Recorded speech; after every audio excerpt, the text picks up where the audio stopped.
Sa mismong anibersaryo ng kanilang kasal, nabulaga ang isang asawa nang madiskubre niyang may lihim na pamilya ang kanyang kabiyak at nakikipagsabwatan pa ang biyenan para kunin ang buhay niya kapalit ng napakalaking insurance. Pero imbes na gumuho, tahimik siyang bumawi. Ibinenta ang lahat ng ari-arian at nag-ipon ng ebidensya para ibagsak ang dalawang traidor sa batas. Ngunit sapat ba ang matinding paghiganting ito para tuluyang matapos ang kasamaan at magsimula siya ng panibagong buhay? Inaanyayahan ko kayong makinig sa kwentong ito. Nagniningning ang buong kabahayan. Ang mga ilaw mula sa dambuhalang chandelier sa gitna ng grand staircase ng kanilang mansyon sa Forbes Park ay tila nakikipaglaro sa mga diamanteng suot ng mga bisita. Ang mahinang tunog ng isang string quartet sa sulok ay nagbibigay ng marangyang saliw sa masayang tawanan at bulungan ng mga pinakamayayamang pangalan sa bansa. Para kay Hiraya de Leon, ang gabing ito ay ang katuparan ng lahat ng kanyang pangarap. Ika-7 anibersaryo ng kasal nila ni Marco Serrano. 7 taon ng pagmamahalang tinitingala ng lahat. Mula sa kanyang kinatatayuan sa paanan ng hagdan, pinagmasdan ni Hiraya ang kanyang asawa. Si Marco, na napapalibutan ng mga kasosyo sa negosyo, ay tumatawa. Isang tunog na para kay Hiraya ay musika sa kanyang pandinig. Sa bawat galaw nito, sa tindig at sa paraan ng pagsasalita, naroon ang kumpiyansang hinahangaan ng marami at minamahal niya ng buong buhay. He's perfect, bulong niya sa sarili, habang hindi maalis ang nangiti sa kanyang mga labi. Naramdaman marahil ni Marco ang kanyang mga mata. Lumingon ito at sa gitna ng maraming tao, nagtama ang kanilang mga paningin. Ang ngiti ni Marco ay mas lalong lumawak, isang ngiting para lamang sa kanya. Bahagya itong tumango sa mga kausap at nagsimulang maglakad palapit sa kanya na para bang isang magnet na humihila sa kanya palayo sa lahat. "There you are, my beautiful wife," malambing na sabi ni Marco pagkalapit. Agad nitong hinawakan ng kanyang kamay at dinala yon sa mga labi nito para sa isang magaan na halik. "Kanina pa kita hinahanap." Isang kilig ang muling gumapang sa buong katawan ni Hiraya. Isang pakiramdam na hindi kailanman nawala sa loob ng 7 taon. "Nandito lang ako. Pinagmamasdan ka. You own the room. As always, mahal." "This room is nothing," sagot ni Marco, habang ang mga mata nito ay nakatitig ng malalim sa kanya. "You own my world, Hiraya. You always have." At sa harap ng lahat, sa gitna ng bulwagan, marahang hinapit ni Marco ang kanyang baywang at binigyan siya ng isang haliik. Isang halik na puno ng pangako, ng init, ng pagmamahal na alam niyang habang buhay. Nagpalakpakan ang mga tao sa kanilang paligid. Mga ngiti ng paghanga ang nakaguhit sa kanilang mga mukha. Ito ang kanilang buhay. Isang perpektong larawan. Pagkatapos ng ilang sandali, habang abala si Marco sa pag-aasikaso sa isang senador, naalala ni Hiraya ang isang bagay. Ang espesyal na regalo niya para sa asawa. Isang vintage na relos na matagal na nitong hinahanap. Isang bagay na pinag-ipunan niya mula sa sarili niyang maliit na art business. Maingat niya itong itinago sa pribadong opisina ni Marco sa loob ng mansyon para hindi nito makita. "Excuse me," sabi niya sa ilang kaibigang bumati sa kanya. "Babalik ako kaagad." Dahan-dahan siyang umakyat sa malawak na hagdanan, palayo sa ingay at liwanag ng pagdiriwang. Ang bawat hakbang niya ay magaan, ang puso niya ay puno ng kaligayahan. Pagdating sa ikalawang palapag, tinungo niya ang pasilyo patungo sa opisina ni Marco. Pagbukas niya ng pinto, isang pamilyar na amoy ng mamahaling leather at libro ang sumalubong sa kanya. Madilim sa loob. Tanging ang liwanag mula sa pasilyo ang nagbibigay ilaw. Hindi na niya binuksan ang ilaw. Sa halip, nagsalita siya ng mahina sa ere, isang utos para sa smart speaker na regalo niya rito noong nakaraang Pasko. "Lights on, please." Sumunod ang teknolohiya. Isang mainit at malambot na liwanag ang bumalot sa silid. Ngumiti si Hiraya. Lumapit siya sa malaking mahogany desk ni Marco. Hinahanap ang paper bag kung saan niya inilagay ang regalo. Nasaan na ba yon? Marco, saan mo naman kaya nilagay? Bulong niya sa sarili habang sinisilip ang ilalim ng mesa. Bigla, umilaw ang smart speaker sa ibabaw ng desk. Playing the last recorded command, sabi ng isang babaeng boses mula sa speaker. Nagtaka si Hiraya. Hindi niya sinabing may i-play ito. Ngunit bago pa siya makapag-react, isang pamilyar na boses ang umalingaw-ngaw sa tahimik na opisina. Boses ng kanyang biyenan, si Dolores Serrano. Marco, siguraduhin mong nakahanda na ang lahat. Walang puwang para sa pagkakamali. Napatigil si Hiraya sa paghahanap. Kumunot ang kanyang noo. Anong pinag-uusapan nila? Sumunod ang boses ng kanyang asawa, ang boses na nagbibigay sa kanya ng kilig kanina lang. Ngunit ngayon, may kakaibang lamig dito. Huwag kang mag-alala, ina. Everything is under control. Si Isabel na ang bahala sa mga bata. Hindi sila magiging problema. Isabel? Mga bata? Parang may kung anong matulis na bagay ang biglang tumusok sa puso ni Hiraya. Sino si Isabel? Anong mga bata? Dapat lang, mariing sabi ni Dolores. 7 taon na tayong naghihintay para dito. 7 taon na nating tinitiis ang pagkukunwaring yan. Ang mahalaga ay ang pagsanib ng Serrano at Reyes. Ang alyansang yon ang magpapatibay sa ating legasiya. Reyes? Ang pamilyang kalaban nila sa negosyo? At mangyayari lang yon kapag nawala na si Hiraya, kalmadong sabi ni Marco. Ang bawat salita ay tila isang punyal na bumaon ng diretso sa kanyang dibdib. Hindi siya makahinga. Nanlalaki ang kanyang mga mata, nakatitig sa speaker na para bang iyon ang pinakakasuklam-suklam na bagay sa mundo. Ang insurance policy. Pagpapatuloy ni Dolores, bilyones ang nakataya roon, Marco. Siguraduhin mong malinis ang pagkakatrabaho. It has to look like an accident. Isang car accident. O di kaya'y isang home invasion gone wrong. Walang dapat magduda. I know, Aina. I know the plan. Sagot ni Marco. May bahid ng pagkainip sa boses. Pagkatapos ng gabing ito, sa mga susunod na araw, isasagawa na natin. At sa wakas, matatatapos na ang lahat ng ito. Magiging malaya na ako. Magiging malaya na tayo. Ang huling mga salita ay tila isang malakas na sampal na yumanig sa buong pagkatao ni Hiraya. Ang kanyang mga tuhod ay nanghina. Ang hangin sa kanyang baga ay biglang naubos. Ang perpektong mundo niya. Ang 7 taon ng pagmamahalan. Ang mga halik, ang mga yakap, ang mga pangako, lahat ay isang malaking kasinungalingan. Isang malaking, nakamamatay na plano. Sa panginginig ng kanyang mga kamay, hindi niya namalayang nabitawan niya ang maliit na kahon ng regalo na sa wakas ay natagpuan niya sa ibabaw ng isang estante. Crash!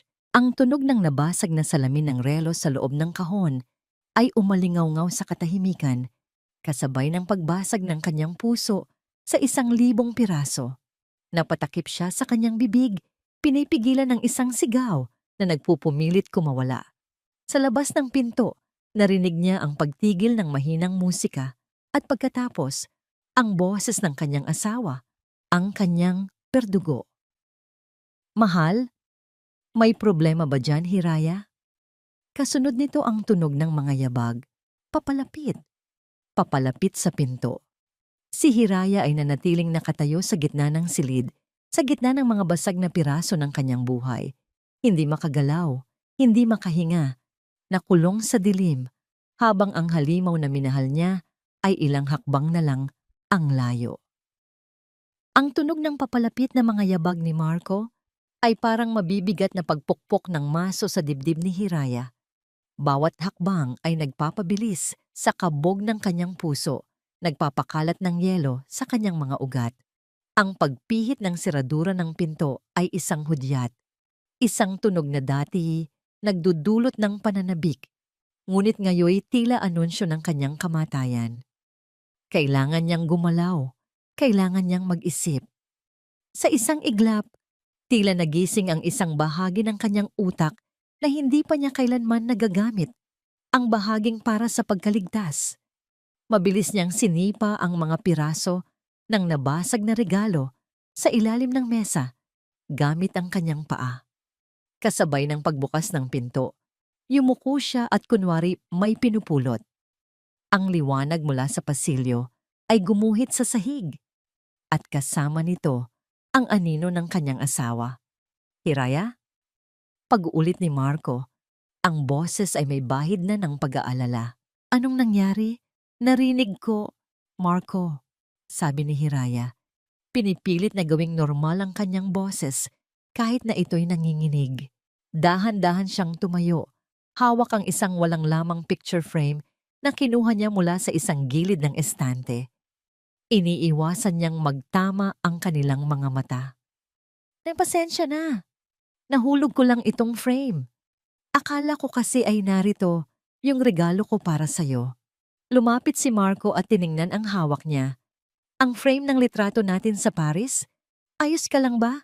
Hindi ka nasugatan? Hinawakan nito ang kanyang mga kamay. Sinusuri kung may hiwa.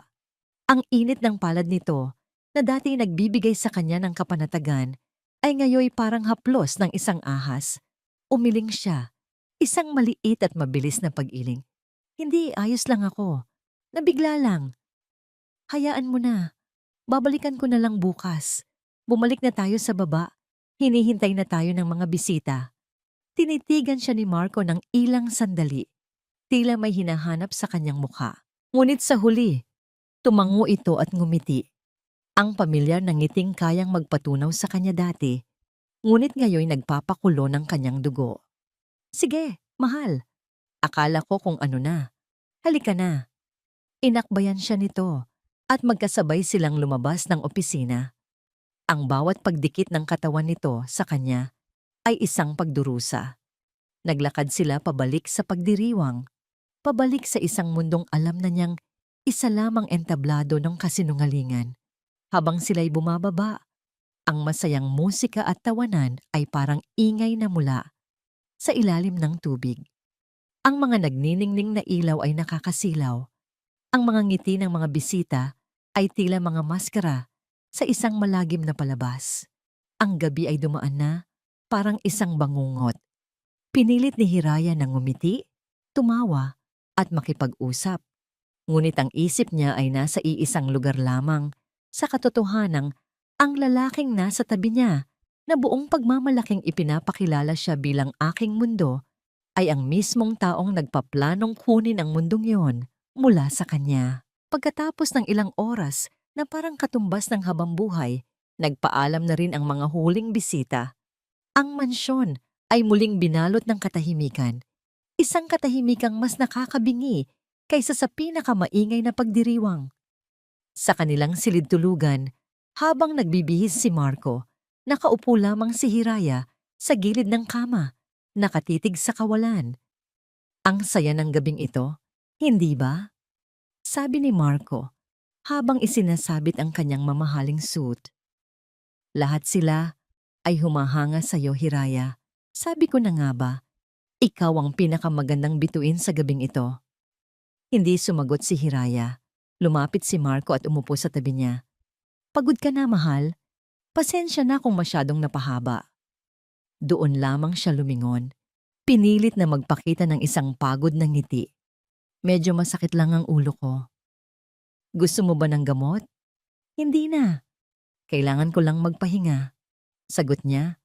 Ang boses ay halos pabulong na lang. Humiga na sila. Pinatay ni Marco ang ilaw sa kakanyang tabi at ang tanging liwanag na lamang na natira ay mula sa buwang sumisilip sa bintana. Gaya ng dati, umusog si Marco palapit sa kanya at niyakap siya mula sa likuran. Ang baba nito ay nakapatong sa kanyang balikat. I love you, Hiraya. Bulong nito sa kanyang tainga. Happy anniversary. Hindi halos makahinga si Hiraya. Ang yakap na dati kanyang kanlungan ay ngayoy parang rehas na bakal.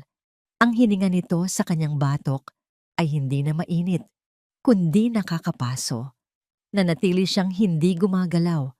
Pinakikiramdaman ang bawat pagtibok ng sarili niyang puso na tila gustong kumawala sa kanyang dibdib.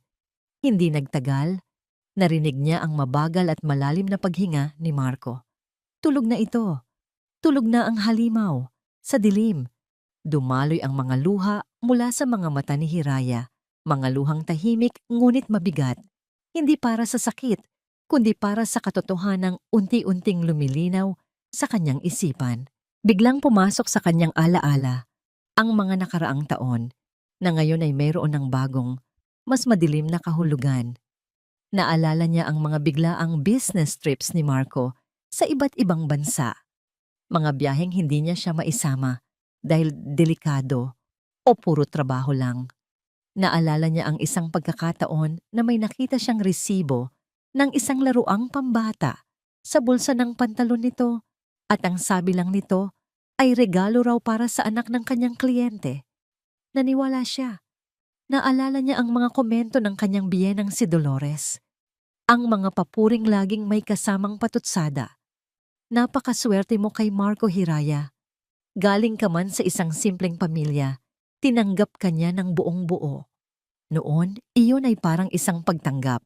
Ngayon, alam na niyang iyon ay isang insulto. Isang paalala na sa mata ng mga Serrano, siya ay isang tagalabas, isang kasangkapan, at ang mga regalo, ang mga mamahaling alahas, ang bagong kotse, ang walang katapusang shopping allowance, hindi iyon mga regalo ng pagmamahal. Iyon ay bayad. Bayad para sa kanyang katapatan, sa kanyang pagkabulag, sa kanyang pagiging perpektong palamuti sa kanilang maruming buhay. Ang bawat alaala ay isang sampal. Ang bawat masayang sandali ay isa na ngayong patunay ng kanyang katangahan. Ang kanyang pag-iyak ay huminto. Ang lungkot na dumudurog sa kanyang puso ay dahan-dahang napalitan ng isang bagay na mas matindi. Isang bagay na malamig at matigas, puot. Isang nag-aapoy na galit na gumapang mula sa kaibuturan ng kanyang kaluluwa. Sinusunog ang lahat ng bakas ng pagmamahal na minsan niyang naramdaman. Hindi siya magiging biktima. Hindi siya iiyak sa isang sulok habang hinihintay ang kanyang kamatayan. Ang Hiraya na asawa ni Marco Serrano ay namatay na kanina sa loob ng opisina. Ang babaeng nakahiga ngayon sa tabi ng kanyang kaaway ay iba na. Dahan-dahan, halos walang ingay, inalis niya ang braso ni Marco na nakayakap sa kanya. Maingat siyang bumangon mula sa kama at naglakad patungo sa bintana. Pinagmasdan ng bukang liwayway na nagsisimula ng magpinta ng kulay sa madilim na kalangitan. Pagkatapos, humarap siya sa malaking salamin sa kanyang silid. Sa liwanag ng umaga, nakita niya ang kanyang sarili. Ang kanyang mukha ay maputla, ang kanyang mga mata ay namumugto. Ngunit sa likod ng pagod at sakit, may bagong kislap sa mga ito. Isang kislap ng determinasyon, isang kislap na hindi pa niya nakikita dati. Hindi na ito ang mga mata ng isang babaeng umiibig. Ito ang mga mata ng isang leonang handang lumaban. Hindi ako magpapatalo. Bulong niya sa sarili niyang refleksyon. Ang bawat salita ay isang panunumpa. Hindi ninyo ako matatalo. Mayroon siyang kailangang gawin, mabilis at tahimik. Kinuha niya ang isang lumang telepono mula sa ilalim ng kanyang drawer ng mga alahas.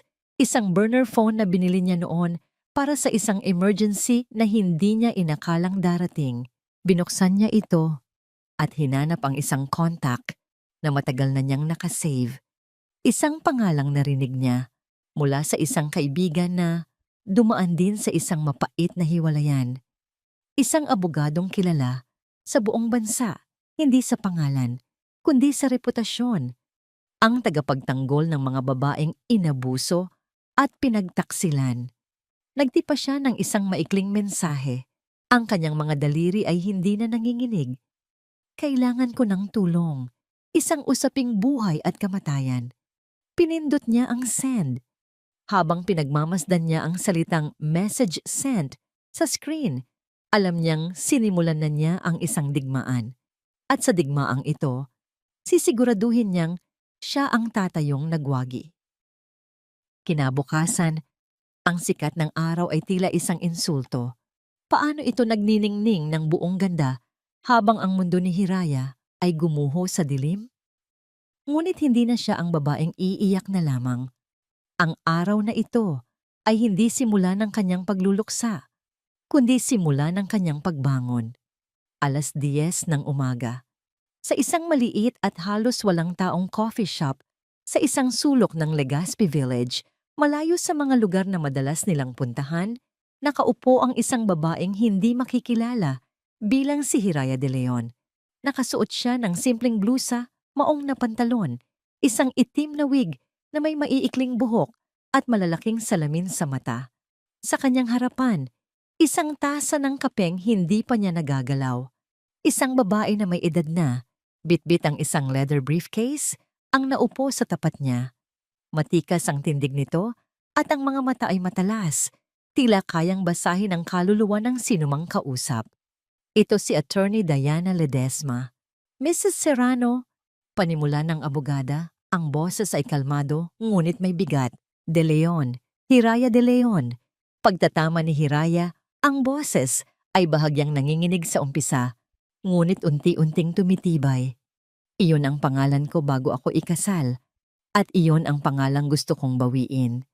Tumango si Attorney Ledesma, tila naiintindihan ng lahat. Naiintindihan ko. Binasa ko ang iyong mensahe, buhay at kamatayan, seryosong mga salita. Dahil seryoso ang sitwasyon ko, Attorney. Sagot ni Hiraya, walang paligoy-ligoy. Isinalaysay niya ang lahat. Ang narinig niya sa opisina, ang pangalang Isabel Reyes, ang planong patayin siya para sa bilyon-bilyong halaga ng insurance. Habang nagsasalita, walang luhang pumatak sa kanyang mga mata. Ang sakit ay naroon pa, ngunit natatabunan na ito ng isang malamig na determinasyon. Tahimik na nakinig ang abogada. Paminsan-minsan ay tumatango. Nang matapos si Hiraya, sumandal ito sa kanyang upuan. This is worse than most cases I handle. Hindi lang ito infidelity. This is conspiracy to commit murder. Ang una nating kailangan ay ebidensya. Hard evidence. Ang usapan sa speaker ay isang magandang simula, pero kailangan natin ng mas matibay. Paano? Tanong ni Hiraya. Sa ngayon, sabi ni Attorney Ledesma, ang pinakamahalagang gawin mo ay ang pinakamahirap. You need to act normal. Umuwi ka sa bahay na yon at magpanggap na walang nangyari. Maging ang mapagmahal na asawang kilala nila. Huwag mo silang pagdududahin. Ang isang kaaway na kampante ay isang kaaway na nagkakamali. Ang ideya ng pagbabalik sa hawlang yon, ng pagngiti sa kanyang berdugo, ay halos magpasuka kay Hiraya, ngunit nakita niya ang lohika sa sinabi ng abogada. Pangalawa, pagpapatuloy nito, alamin mo kung ano ang sayo. Check all the documents, bank accounts, properties, investments, anything under your name. Kailangan nating malaman kung ano ang mga armas na hawak mo sa laban na ito. Iyon ang nagbigay ng bagong pag-asa kay Hiraya. Gagawin ko. Umalis si Hiraya sa coffee shop na may bagong kalinawan. May plano na siya. May direksyon. Kinabukasan, ginampanan niya ang papel ng kanyang buhay. Nagising siya ng maaga at ipinagluto si Marco ng paborito nitong almusal, garlic longganisa, sinangag, at itlog na maalat. Ang bawat paghalo niya sa kanin, ang bawat paghiwa, ay ginawa niya ng may ngiti sa labi, habang sa isip niya'y isinusumpa ang lalaking paghahainan niya. Wow! Ang bango naman yan, mahal, sabi ni Marco nang pumasok ito sa kusina. Suot ang bathrobe nito. Lumapit ito at hinalikan siya sa likod ng leeg. Nanigas ang buong katawan ni Hiraya, ngunit pinilit niyang lumingon at ngumiti. Good morning! Naisip ko lang na ipagluto ka. Mukhang stressed ka sa trabaho nitong mga nakaraang araw. Sabi niya, ang bawat salita ay matamis na lason. You're the best, sabi ni Marco. Umupo na sa mesa At walang kamalay-malay na ang babaeng naghahain sa kanya ay nagpaplano na ng kanyang pagbagsak. Kaya mahal na mahal kita eh. Nang makaalis si Marco papunta sa opisina nito sa BGC at si Dolores naman ay may sariling lakad kasama ang mga amiga nito. Alam ni Hiraya na ito na ang pagkakataon niya. Mabilis siyang umakyat sa opisina ni Marco. Ang silid kung saan gumuho ang kanyang mundo ay ang siya rin palang magiging simula ng kanyang paghihiganti. Lumuhod siya sa harap ng malaking itim na safe na nakatago sa likod ng isang painting. Ang kombinasyon, ang petsa ng kanilang anibersaryo. Isang mapait na ngiti ang sumilay sa kanyang labi habang iniikot ang dial. 0712, 7 taon, 12 araw, isang biro ng tadhana. Click! Bumukas ang pinto ng safe. Sa loob, nakasalansan ang mga dokumento, mga folder, at ilang maliliit na kahon ng alahas. Hindi iyon ang habol niya. Hinanap niya ang isang makapal na folder na may markang Real Estate Properties. Nanginginig ang kanyang mga kamay habang binubuklat ito. Mga titulo ng lupa sa Tagaytay, isang condominium unit sa Rockwell, at heto na, ang titulo ng kanilang bahay at lupa. Ang mansyon sa Forbes Park. Binasa niya ang mga nakasulat. Ang kanyang puso ay kumabog ng mabilis, ngunit hindi dahil sa takot. Dahil sa pag-asa. Registered owner, Hiraya de Leon. Ang pangalan niya lang, walang Serrano, walang married to Marco Serrano. Ito ay sa kanya, buong buo. Naalala niya ngayon, ito ang regalo sa kanya ng mga Serrano nung ikinasal sila. Isang paraan para ipakita sa mundo kung gaano sila kagalante. Isang pagkakamali na dulot ng kanilang kayabangan, ang pag-aakalang hinding-hindi niya ito mapapakinabangan dahil isa lamang siyang sunod-sunurang asawa. Hinaplos niya ang papel. Ito ang kanyang unang sandata. Isang sandatang nagkakahalaga ng daan-daang milyon. Mabilis niyang isinara ang safe, ibinalik ang painting, at bumalik sa kanilang silid. Kinuha niya ang kanyang burner phone at nag-search online para sa mga pinakamahusay na luxury real estate brokers sa Maynila. Pinili niya ang isang may reputasyon ng pagiging mabilis at diskreto. Tinawagan niya ang numero. Good morning, Velasco Premier Properties. How may I help you? Sabi ng isang professional na boses sa kabilang linya. Hello, sabi ni Hiraya. Ang boses ay matatag at puno ng awtoridad na ngayon lang niya natuklasan sa sarili. I would like to speak to Mr. Velasco himself. My name is Hiraya de Leon. I have a property in Forbes Park and I want to sell it fast and with utmost confidentiality. Natahimik sandali ang kabilang linya, tila nabigla. Pagkatapos, isang masiglang boses ang sumagot. This is Mr. Velasco. Ma'am de Leon, you have my full attention. Pagkatapos ng tawag, naupo si Hiraya sa gilid ng kanyang kama. Ang plano ay nagsisimula ng umusad. Isang maliit na ngiti ng tagumpay ang gumuhit sa kanyang mga labi. Makalipas ang 2 araw, habang nag-aayos siya ng mga bulaklak sa sala para mapanatili ang kanyang pagkukunwari, tumunog ang kanyang burner phone. Isang hindi rehistradong numero. Sinagot niya ito. Hello? Ma'am de Leon, si Mr. Velasco ito. Sabi ng boses mula sa kabilang linya, may halong pananabik. May magandang balita po ako. Mayroon na po tayong seryosong buyer, isang foreign investor, at handa siyang magbayad ng cash. Ang salitang cash mula kay Mr. Velasco ay tila isang hudyat. Isang hudyat na ang plano ay hindi na mananatili sa papel. Ang pagbebenta ng mansyon ay ang kanyang bala. Ngayon, kailangan na niyang humanap ng baril. Ayon sa payo ni Attorney Ledesma, ang ebidensya ang kanyang magiging pinakamalakas na sandata. Ngunit hindi niya ito makukuha ng mag-isa. Kailangan niya ng mga taong sanay kumalaw sa dilim, mga aninong kayang pumasok sa mga lugar na hindi niya mararating. Ang katotohanan ito ay nagdulot ng panibagong uri ng kaba sa kanyang dibdib. Ngunit hindi ito kaba ng takot, kundi ng pag-asam sa kanyang paghihiganti. Gamit ang isang malaking bahagi ng personal niyang ipon, pera mula sa mga naibenta niyang sining bago pa siya ikasal, na matagal na niyang inilihim kay Marco. Sinunod niya ang isa pang rekomendasyon ng kanyang abogada. Isang pangalan na binulong lamang sa kanya. Walang website, walang opisina. Isang fixer para sa mga problemang nangangailangan ng masusing pag-iimbestiga. 11:00 ng gabi, 3 araw pagkatapos ng usapan nila ni Mr. Velasco. Ang basement parking ng isang halos abandonadong gusali sa Santa Cruz, Manila ay madilim at amoy amag. Malayo sa kinang at bango ng Forbes Park, ang lugar na yon ay tila ang eksaktong kabaligtaran ng kanyang dating buhay. Bawat patak ng tubig mula sa mga tubo sa itaas ay tila isang putok ng baril sa nakakabinging katahimikan. Nakasandal si Hiraya sa isang haligi, suot pa rin ang kanyang disguise, ang itim na wig at salamin na dinagdagan niya ng isang malaking itim na jacket na nagtatago sa kanyang anyo. Isang lumang itim na kotse ang pumasok sa parking at huminto ilang metro mula sa kanya. Walang bumaba.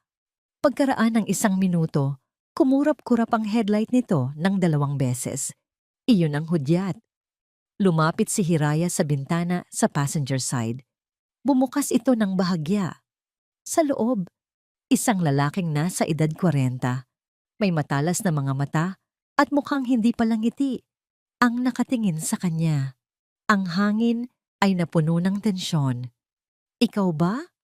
tanong ng lalaki. Ang boses ay magaspang. Hindi sumagot si Hiraya. Sa halip, inilahad niya ang isang maliit na sobre.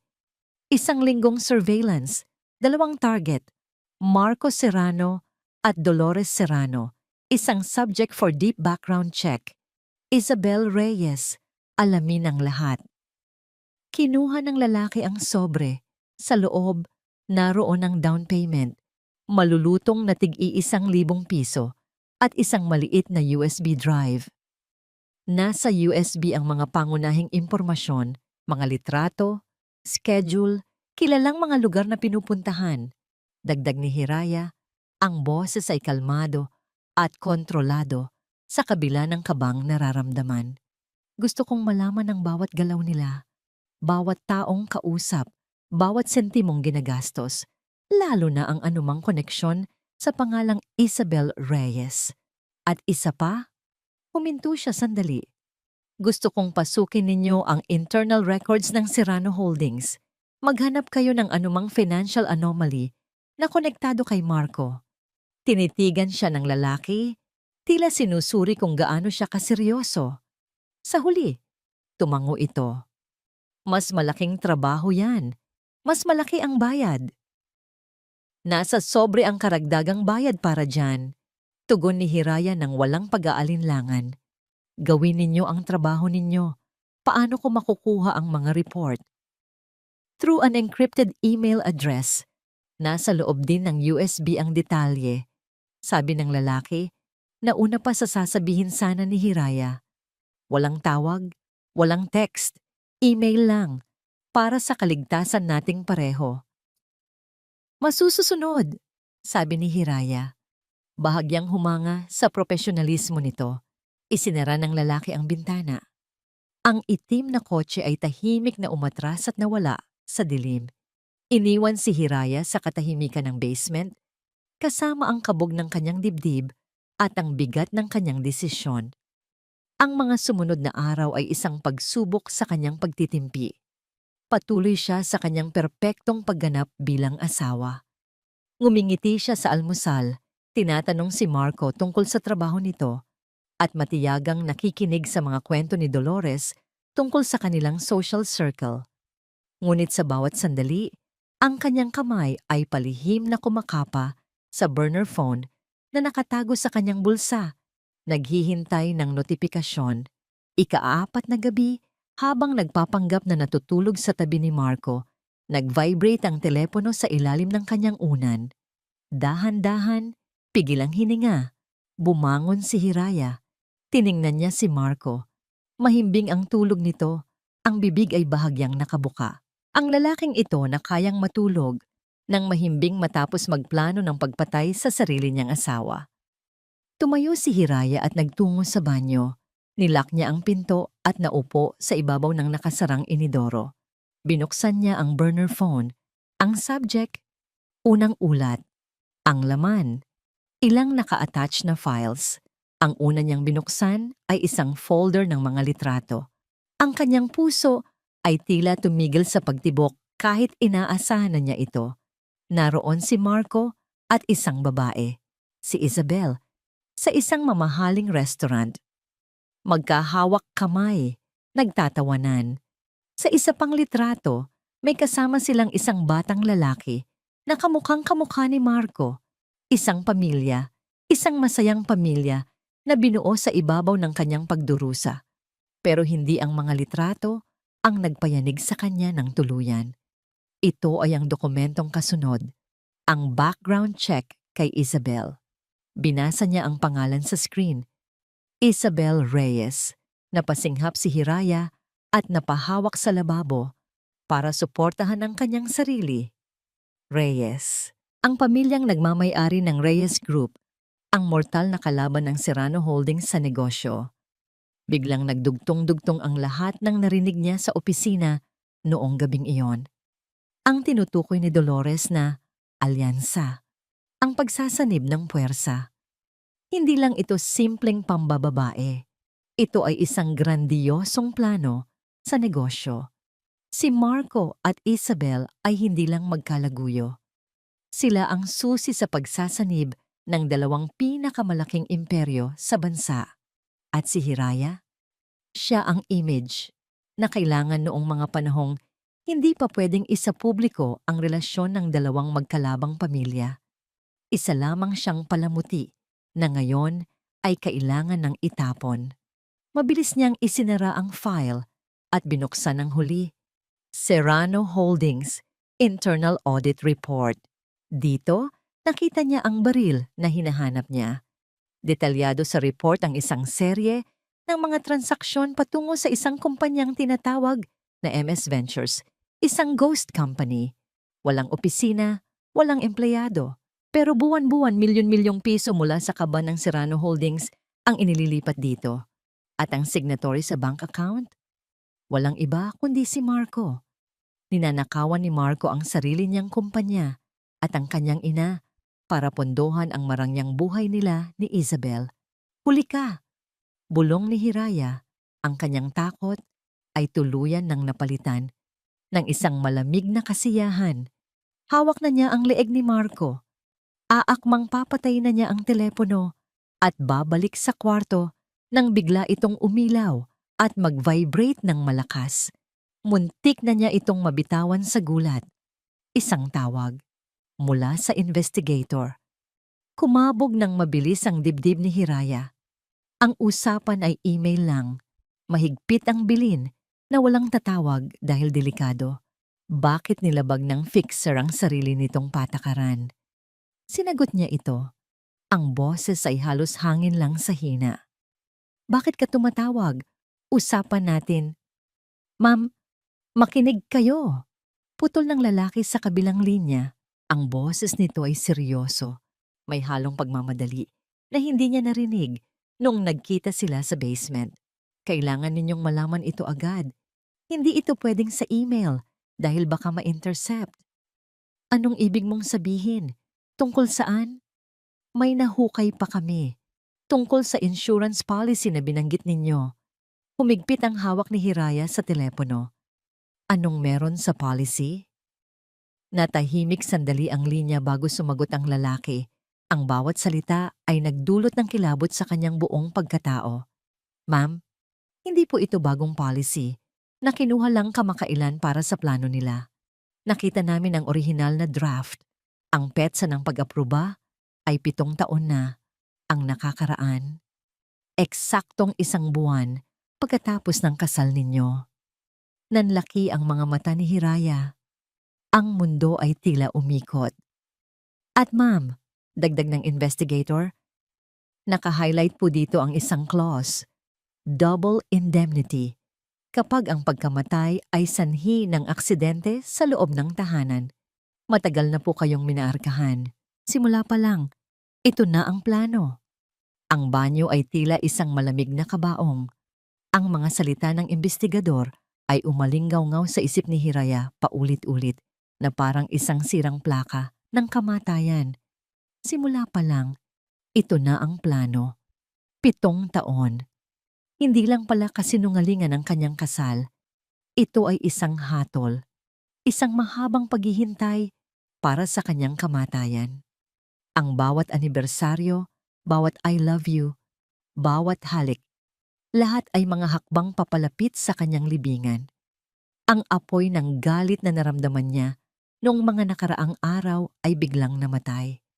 Ang pumalit dito ay isang bagay na mas masahol, mas nakakakilabot, isang nagyayelong kalamigan, walang luha, walang sigaw, isang malalim at ganap na katahimikan sa loob ng kanyang kaluluwa. Ang babaeng nagmahal ay tuluyan ng namatay sa sahig ng banyong yon. Ang isinilang na kapalit ay hindi isang leona na sumisigaw sa galit, kundi isang ahas na tahimik na naghihintay ng tamang oras para tumuklaw. Ibinaba niya ang telepono at tumingin sa kanyang refleksyon sa salamin. Ang babaeng nakatingin pabalik ay may mga matang walang emosyon, malalim at mapanganib. Hindi na siya ang daga na tatakbo at magtatago. Ngayon, siya na ang pusa. At oras na para paglaruan ang mga daga. Dahan-dahan siyang bumalik sa silid tulugan. Ang bawat hakbang ay maingat. Walang ingay. Humiga siyang muli sa tabi ni Marco na mahimbing pa ring natutulog, walang kamalay-malay sa bagong nilalang na nasa tabi niya.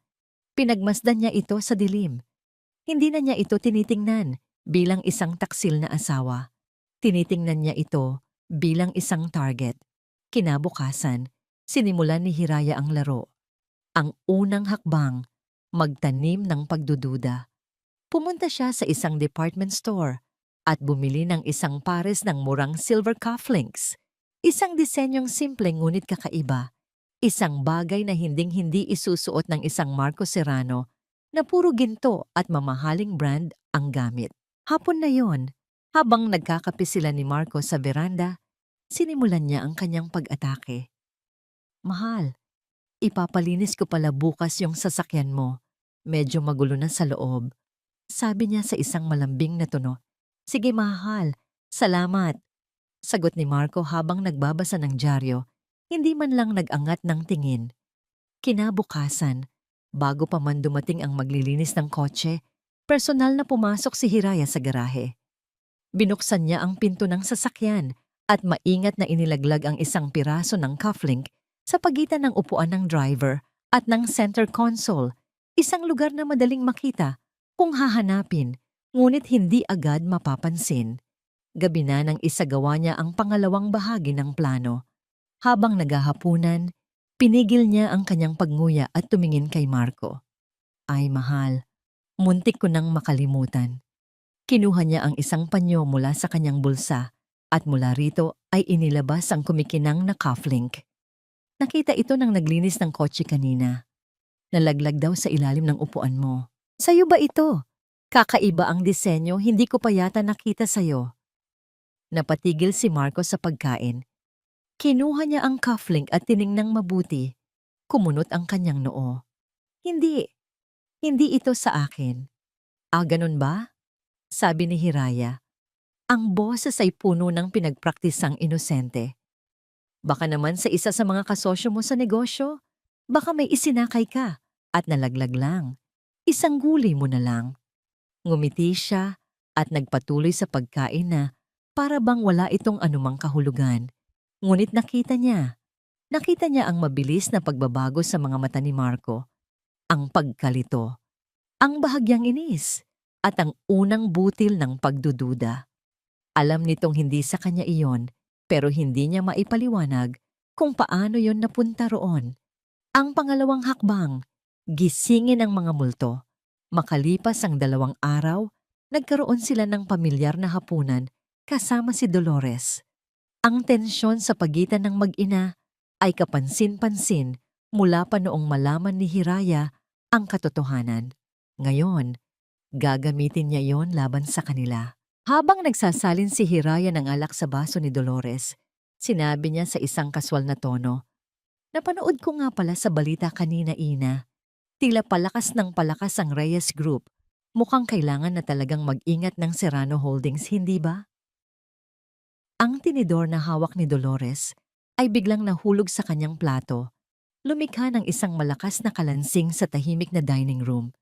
Si Marco naman ay napaubo, kunwari na bilaukan sa iniinom na tubig. Nagtama ang mga mata ng mag-ina. Isang mabilis, ngunit puno ng kahulugang sulyap ng pagkataranta. "Sa saan mo naman nariinig yan, Hija?" Tanong ni Dolores. Pilit na pinapakalma ang kanyang boses. Nagkibit balikat si Hiraya. "Sa business news lang po. Naisip ko lang bilang asawa ni Marco. Dapat siguro ay may alam din ako kahit kaunti sa mga nangyayari sa kumpanya. Para naman makatulong ako kung kinakailangan." Ang sagot niyang iyon ay mas lalong nagpabahala sa kanila. Ang isang tulong mula sa kanya ay ang huling bagay na gugustuhin nila. "Huwag mo nang intindihin yon, mahal," mabilis na sabi ni Marco. "Trabaho ko yon. Ang kailangan mo lang gawin ay maging maganda at maging masaya." Ngumiti si Hiraya. "Siyempre, mahal. Iyon naman lagi." Ang pangatlong hakbang, maghasik ng lagim. Nang gabing iyon, habang mahimbing na natutulog si Marco, kinuha ni Hiraya ang kanyang burner phone. 2:00 ng madaling araw. Tinawagan niya ang personal na numero ni Dolores. Pagkatapos ng 3 ring, isang inaantok at iritableng boses ang sumagot. "Hello? Sino to?" Hindi nagsalita si Hiraya. Hinayaan niya lang na marinrinig ni Dolores ang kanyang tahimik na paghinga sa kabilang linya. Isang hiningang puno ng galit at pagbabanta. 5 segundo. 10. "Hello? Sumagot ka. Sino ka?" Sigaw ni Dolores, ang boses ay may bahid na ng takot.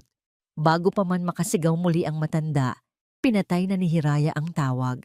Kinabukasan, narinig niya ang resulta ng kanyang ginawa. Nagising siya sa tunog ng nagtataas na mga boses mula sa silid-aklatan sa ibaba. Maingat siyang lumabas ng kwarto at nagtago sa itaas ng hagdanan, sapat lang para marinig ang kanilang pinag-uusapan. "Sinabi ko na sa'yo, Marco, naging pabaya ka." Galit na bulong ni Dolores. "Una, may nakita si Hiraya na cufflink na hindi mo maipaliwanag.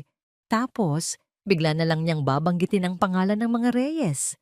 At kagabi, may tumawag sa akin sa gitna ng gabi at hindi nagsasalita. Paano kung may nakakaalam na? Paano kung may nagmamanman sa atin?" "Inakumalma ka nga," inis na sagot ni Marco. "Nagkakataon lang ang lahat ng iyan. Baka mali lang ng numero yung tumawag. At yung tungkol sa mga Reyes, nasa balita naman talaga sila." "Huwag kang maging kampante," giit ni Dolores. "Isang pagkakamali lang, Marco. At lahat ng pinaghirapan natin sa loob ng 7 taon ay mawawala."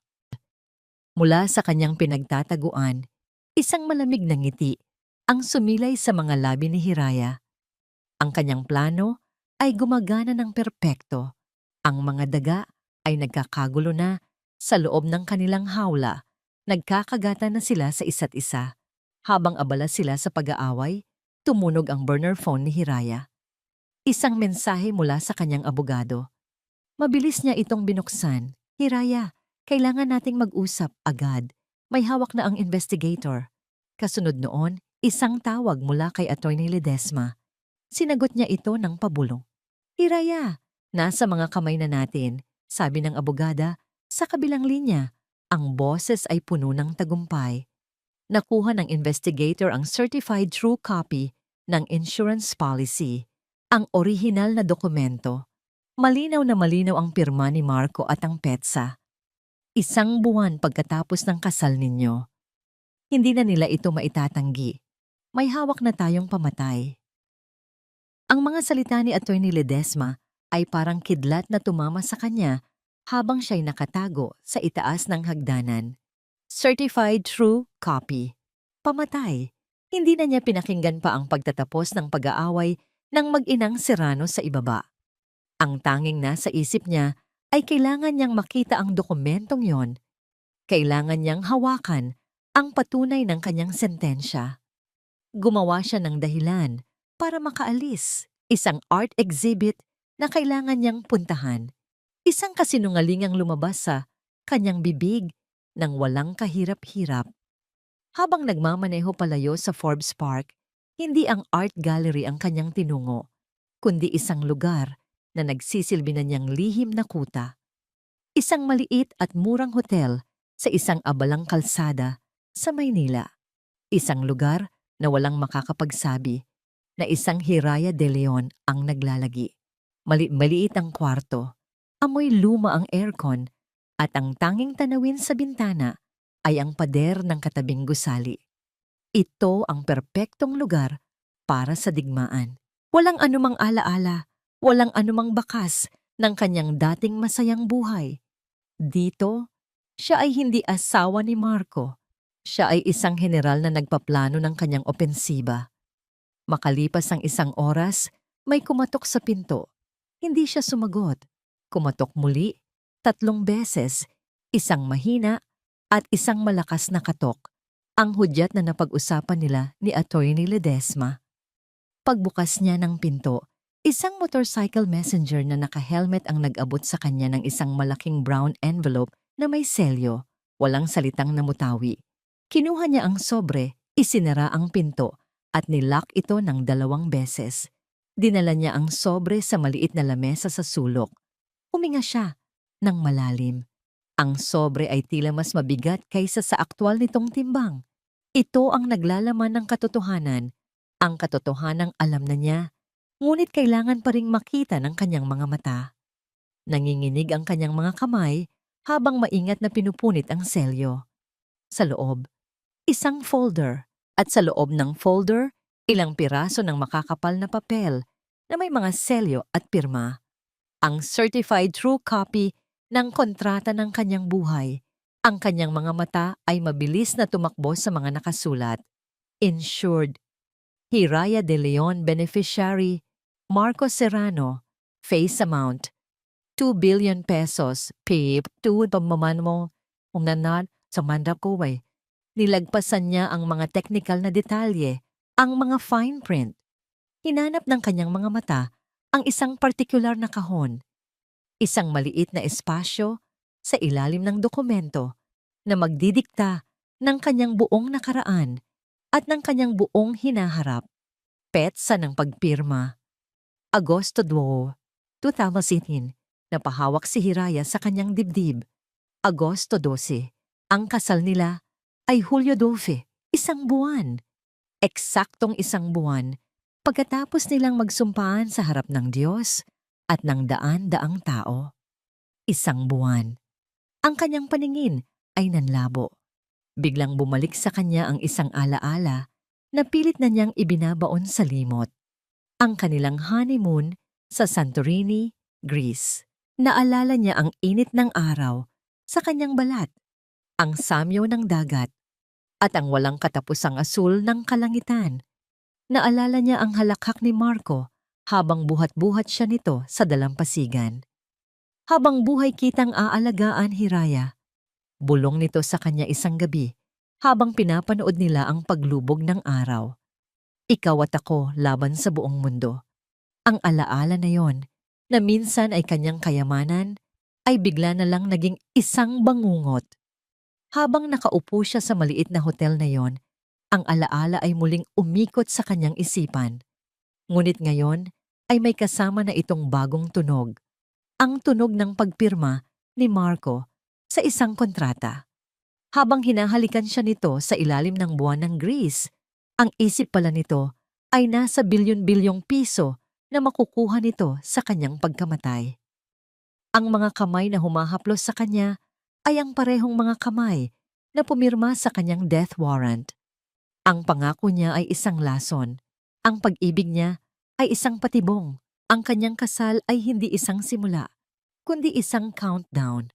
Sa wakas, isang luha ang pumatak mula sa kanyang mga mata. Sinundan pa ng isa at isa pa. Ngunit hindi ito ang iyak ng isang biktima. Hindi ito ang iyak ng pagdadalamhati. Ito ay iyak ng isang matinding, hindi masukat na galit. Isang galit na sumunog sa lahat ng natitirang pag-ibig at pag-asa sa kanyang puso. Ang 7 taon ng kanyang buhay, ninakaw. Ang kanyang mga pangarap, dinurog. Ang kanyang pagkatao, ginamit at binalak itapon na parang basura.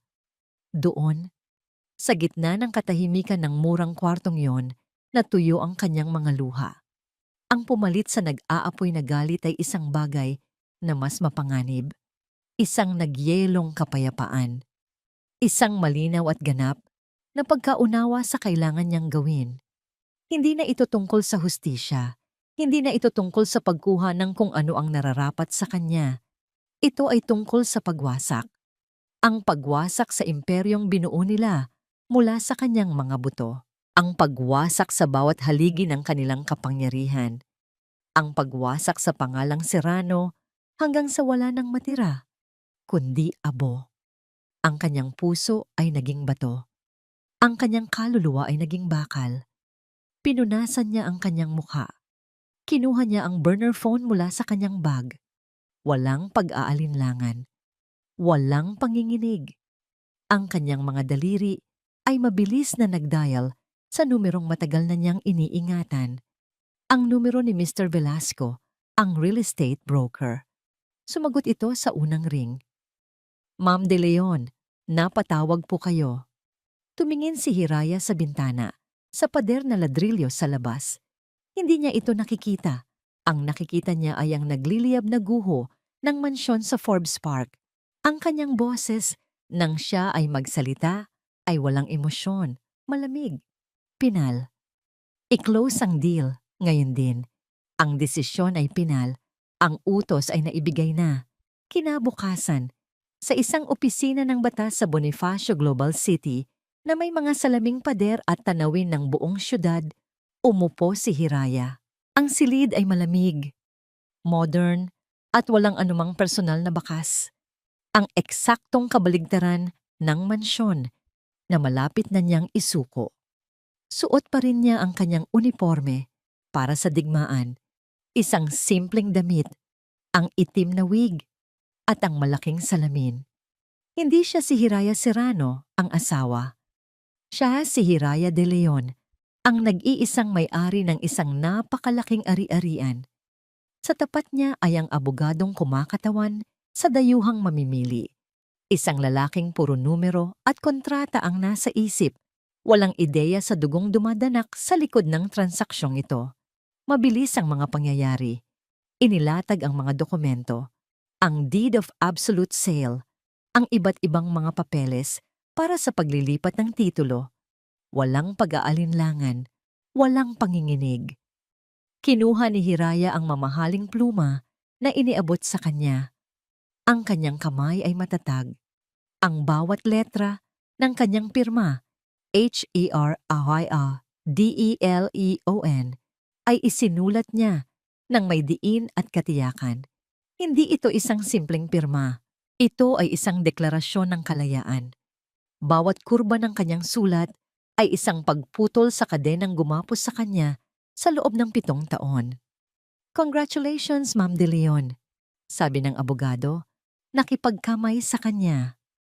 The funds will be transferred to your designated offshore account within the hour. Tumango lamang si Hiraya, tumayo, at tahimik na lumabas ng opisina. Habang naglalakad siya sa abalang lobby ng gusali, nag-vibrate ang kanyang burner phone. Kinuha niya ito at tiningnan ng screen. Isang notification mula sa isang international bank sa Switzerland. Credit confirmation, an amount of PHP 100,000 mo has been successfully deposited to your account. Napatigil siya sa gitna ng maraming taong naglalakad. Tinitigan niya ang mga numero sa screen. Ang dami ng zero, 100,000,000. Hindi ito pera para sa kanya. Ito ay kapangyarihan. Ito ay hustisya.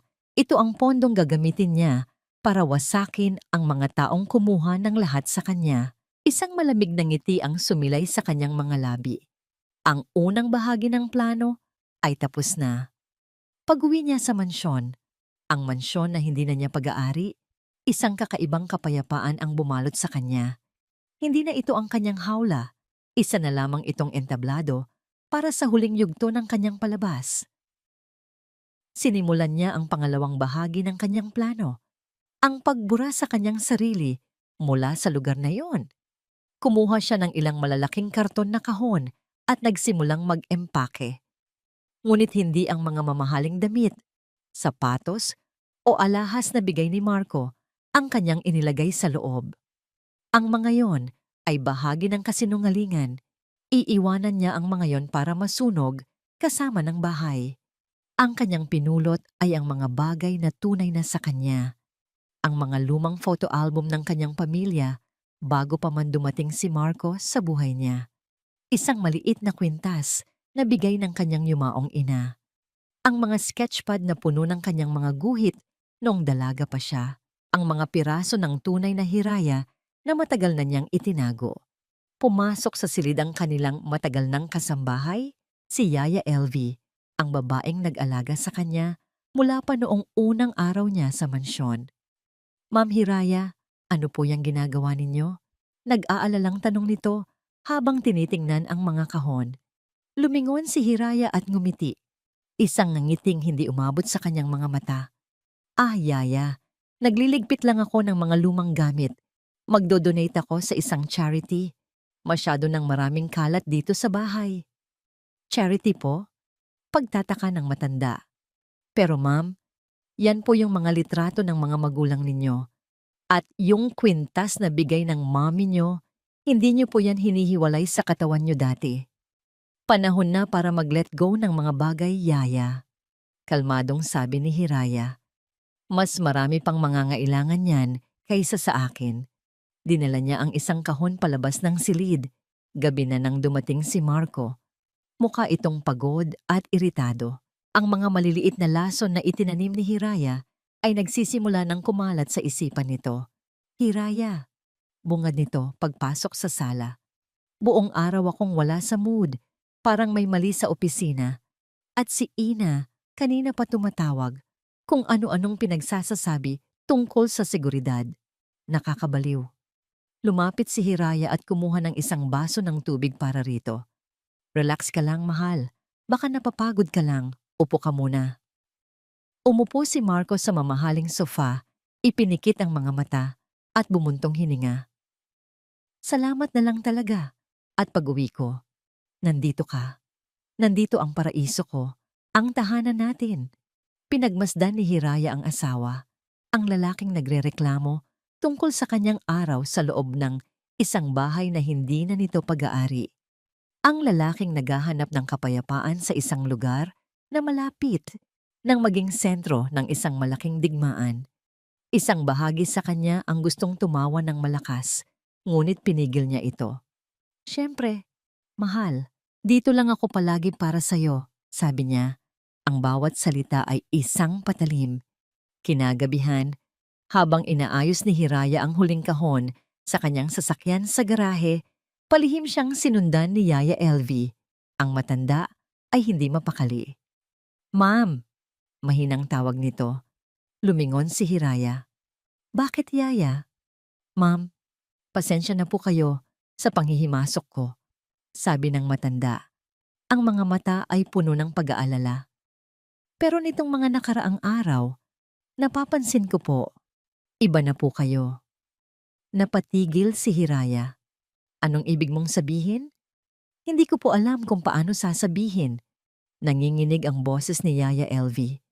Pero yung mga ngiti niyo po, parang hindi na katulad ng dati. Yung mga mata niyo, parang malungkot, pero galit. Ma'am, sigurado po ba kayong okay lang kayo? Parang may iba po sa inyo.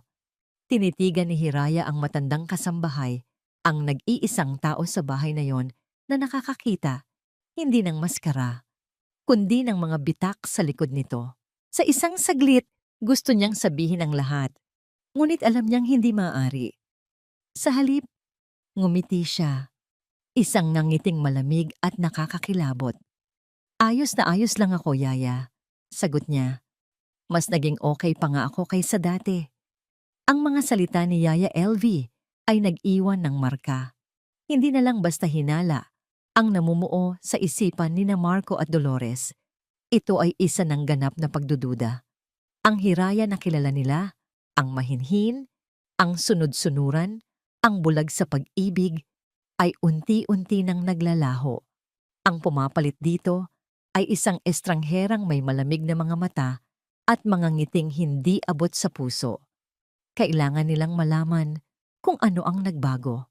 At para malaman yon, kailangan nilang bantayan ang bawat galaw niya. Isang hapon, habang nag-iikot si Hiraya sa isang high-end grocery store sa Makati, naramdaman niya ito. Isang pamilyar na pakiramdam na para bang may mga matang nakatutok sa bawat kilos niya. Hindi siya lumingon. Nagpatuloy siya sa pagtulak ng kanyang cart. Pumipili ng mga prutas na para bang iyon ang pinakamahalagang gawain sa mundo. Biglang nag-vibrate ang burner phone sa kanyang bulsa. Palihim niya itong kinuha at tiningnan sa ilalim ng estante ng mga keso. Isang mensahe mula sa kanyang investigator. Silver na SUV plakang ABR 8102. Nakasunod sa iyo mula pag-alis ng Forbes. Ingat. Isang malamig na ngiti ang sumilay sa mga labi ni Hiraya. Hindi siya natakot. Sa halip, isang alon ng kapangyarihan ang dumaloy sa kanya. Alam niyang susunod sila. Hinihintay niya ito. Ito ang pagkakataon para ipakita sa kanila na hindi na siya ang dating Hiraya. Pagkatapos magbayad sa cashier, dahan-dahan siyang naglakad palabas. Sa di kalayuan, sa kabilang kakalsada, nakita niya ito. Ang silver na SUV nakaparada. Ang salamin ay tinted, kaya't hindi makita kung sino ang nasa loob. Imbes na matakot, huminto si Hiraya. Tumingin siya ng diretso sa direksyon ng sasakyan. Itinaas niya ang kanyang kamay at sa isang kilos na puno ng kumpiyansa at pang-aasar, marahan siyang kumaway. Pagkatapos, ngumiti siya, tumalikod, at nagpatuloy sa paglalakad na parang walang nangyari. Alam niyang sa loob ng sasakyang iyon, ang taong nagmamanman sa kanya ay natigilan, marahil ay naguguluhan. Ang daga ay hindi na tumatakbo. Kinakawayan na nito ang pusa. Ngunit hindi sapat ang pagpapakita ng lakas. Kailangan niyang pabilisin ang kanilang mga plano. Kailangan niyang bigyan sila ng isang bagay na katatakutan. Isang bagay na magtutulak sa kanila na gumawa ng isang desperadong hakbang. Nang gabing iyon, isinagawa niya ang kanyang pinakapangahas na galaw. Sa kanyang vanity table, sa tabi ng kanyang mga pabango at alahas, maingat niyang inilapag ang isang bagay na kinuha niya mula sa opisina ng kanyang abogado kanina. Isang makintab na brochure. Ang pangalan sa brochure ay malinaw at nakakabasa. Ledesma and Associates, the premier divorce and annulment law firm in the Philippines.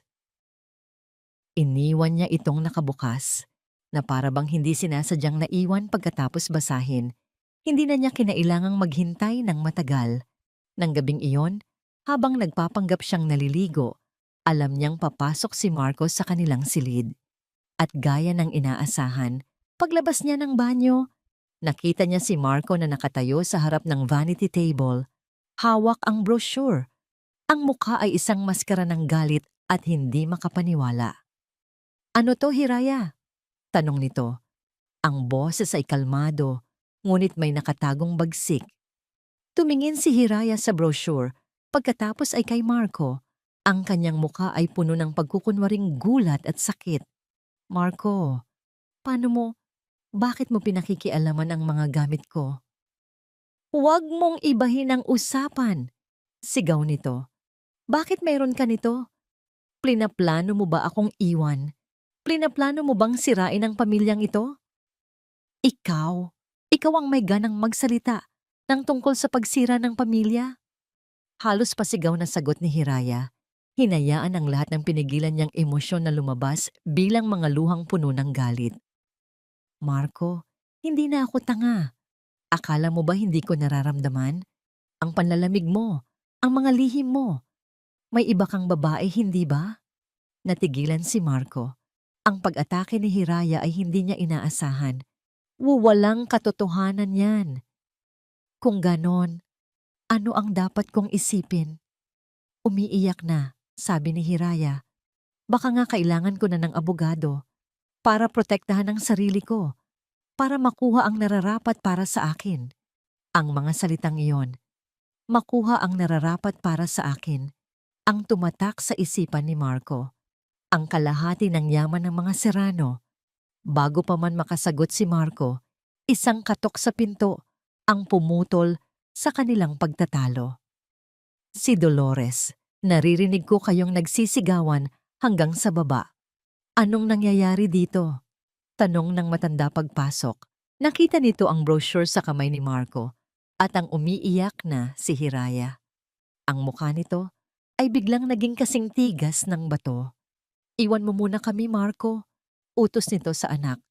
Ako ang kakausap sa asawa mo. Nang silang dalawa na lang ang naiwan, lumapit si Dolores kay Hiraya. Ang mukha nito ay nagbago. Mula sa pagiging matigas, ito ay naging isang mapag-arugang ina. Isang nakakakilabot na pagbabago. Hija, malambing na sabi nito habang hinahaplos ang buhok ni Hiraya. Alam kong mahirap ang pinagdadaanan mo, pero ang pag-aasawa ay may mga pagsubok talaga. Huwag kang gagawa ng isang bagay na pagsisisihan mo. Hindi ko na po alam ang gagawin ko, Ina. Humihikbing sabi ni Hiraya. Ang haplos ni Dolores ay biglang humigpit. Ang kanyang mga kuko ay bahagyang bumaon sa anit ni Hiraya. Ang kanyang boses ay bumaba. Naging isang mapanganib na bulong. Ang pamilyang Serrano ay hindi basta-bastang sinisira, Hiraya. Maraming nakataya. Ang pangalan, ang negosyo. Huwag mong isipin, kahit isang saglit, nahahayaan naming may isang taong sumira sa lahat ng aming pinaghirapan. Naiintindihan mo ba ako? Ito na, ang huling babala. Isang banta na nakabalot sa seda. Tumango si Hiraya, patuloy sa kanyang pag-iyak. Oo po, Ina. Nang gabing iyon, alam ni Hiraya na ang kanyang pain ay kinagat na. Kailangan na lang niyang malaman kung kailan at paano sila aatake. Gamit ang isang maliit na high-tech na listening device na ibinigay sa kanya ng investigator, pumasok siya sa opisina ni Marco habang wala ito. Sa pagkukunwaring may hinahanap na libro, maingat niyang idinikit ang bag sa ilalim ng malaking mahogany desk nito. Kinabukasan, habang nasa kanyang secret hotel room, pinakinggan niya ang live feed mula sa bog gamit ang kanyang laptop. Narinig niya ang pagpasok ni Marco at Dolores sa opisina. Hindi na tayo pwedeng maghintay pa, Marco, sabi ni Dolores. Ang boses ay walang anumang bahid ng pag-aalala na ipinakita nito sa kanya kagabi. Ito ay malamig at pinal. Alam na niya, o malapit nang malaman, ang pagkuha niya ng abogado ay isang deklarasyon ng giyera. Kailangan na nating unahan siya bago pa niya tayo maunahan. Pero Ina, paano? Masyadong biglaan. Mayroon akong mga tauhan, sabi ni Dolores. Isang home invasion. Isang pagnanakaw na nauwi sa isang trahedya. Malinis, walang bakas, mawawala ang problema at makukuha pa natin ang pera mula sa insurance. 2 ibon sa isang bato. Natahimik sandali si Marco. Pagkatapos, nagsalita ito. Ang boses ay puno ng kasamaan. Sige, kailan? Narinig ni Hiraya ang pagbuklat ng isang kalendaryo. Biyernes, sabi ni Dolores. Araw ng sweldo. Maraming krimen na nangyayari. Madaling maniwala ang mga pulis. Mayroon tayong 3 araw para ihanda ang lahat. Pinatay ni Hiraya ang laptop. Huminga siya ng malalim. 3 araw. Pagkatapos, kinuha niya ang kanyang telepono at pinakinggan ang recording ng usapan para siguraduhin. Ang huling mga salita ni Marco ang tumatak sa kanyang isipan, paulit-ulit, na parang isang sumpa. Ina, kailangan na nating tapusin ito bago pa niya tayo maunahan. Sa Biyernes ng gabi, walang palya. Biyernes ng gabi. Ang hangin sa loob ng mansyon ay mabigat. Halos hindi makahinga si Hiraya. Ang bawat tiktak ng grandfather clock sa pasilyo ay parang isang martilyo na pumupukpok, nagbibilang ng mga huling sandali ng kanyang buhay o ng kanilang kalayaan. 9:00. Ayon sa narinig niyang plano, sa pagitan ng 10:00 at 11:00 darating ang mga magnanakaw. Mayroon siyang 1 oras para simulan ang huling akto ng kanyang palabas. Pagkatapos ng isang hapunan na puno ng nakakabiinging katahimikan, nagtipon sila sa sala. Si Marco ay nagbubukas ng isang bote ng mamahaling alak. Ang kanyang mga kilos ay masyadong kampante, masyadong pilit. Si Dolores naman ay nakaupo sa kanyang paboritong silyon, nagbabasa ng isang libro. Ngunit alam ni Hiraya na ang mga mata nito ay hindi gumagalaw sa mga pahina. Sila ay naghihintay. Tumayo si Hiraya. Ito na, huminga siya ng malalim, tinawag ang lahat ng sakit at galit na naramdaman niya sa loob ng mga nakaraang linggo at ginamit iyon bilang panggatong. Kailangan nating mag-usap, sabi niya. Ang kanyang boses ay nanginginig ngunit may diin. Napatingin sa kanya si Marco at Dolores. Alam ko na ang lahat. Pagpapatuloy ni Hiraya, ang mga salita ay tila mga bubog na lumalabas sa kanyang bibig. Alam ko ang tungkol kay Isabel Reyes. Alam ko ang tungkol sa anak ninyo at alam ko ang tungkol sa plano ninyo para sa akin. Ang pagkukunwaring kapayapaan sa silid ay biglang nabasag. Ibinaba ni Marco ang bote ng alak nang may malakas na kalabog. Si Dolores naman ay dahan-dahang isinara ang kanyang libro. Ang mga mukha nila ay hindi nagpakita ng gulat. Sa halip, isang malamig at nakakakilabot ng ngiti ang unti-unting gumuhit sa kanilang mga labi. Sa wakas, sabi ni Dolores, ang boses ay puno ng paghamak. Akala ko ay habang buhay kang magiging tanga. Talaga?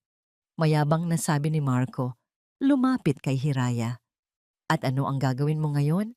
Mahal kong asawa? Tatawag ka ng pulis? Anong sasabihin mo? Na may narinig kang usapan? Walang maniniwala sa'yo. Walang ebidensya. May mga record sa Serrano Holdings, giit ni Hiraya. Isang malakas na halakhak ang kumawala kay Marco. Records? Hiraya. Ang mga records na yon ay matagal nang nabura. Malinis na malinis. Kahit ang pinakamagaling na accountant sa buong mundo ay walang makikita. Ang alyansa sa pagitan ng Serrano at Reyes ang kailangan para mapanatili ang ating kapangyarihan. Dagdag ni Dolores, tumatayo mula sa kanyang silyon na parang isang reyna na hahatol. Isa ka lang maliit na hadlang, isang abala na kailangan ng alisin. Habang nagsasalita sila, naging malinaw kay Hiraya. Hindi na sila nag-iingat. Sa kanilang mga isip, tapos na ang laro. Panalo na sila. Ang pag-amin na ito, ang pagmamayabang na ito, ay bahagi ng kanilang huling kasiyahan. Ang makitang durog na durog, ang kanyang pag-asa, bago nila siya tuluyang tapusin. Walang hiya kayo. Umiiyak na sabi ni Hiraya. Ang kanyang mga tuhod ay tila bibigay na. 7 taon. 7 taon ng pagtitiis, putol ni Marco. Pero sulit naman, lalo na't sa huli, ang lahat ng yaman mo, lahat ng pinamana sa'yo ng mga magulang mo, lahat ng pinaghirapan mo, ay mapupunta rin sa amin. Mula sa isang folder sa ibabaw ng lamesa, kumuha si Marco ng isang makapal na dokumento at inihagis ito sa paanan ni Hiraya. Isang maliit na bagay na lang ang kailangan naming gawin bago ang aksidente. Pinulot ni Hiraya ang mga papel.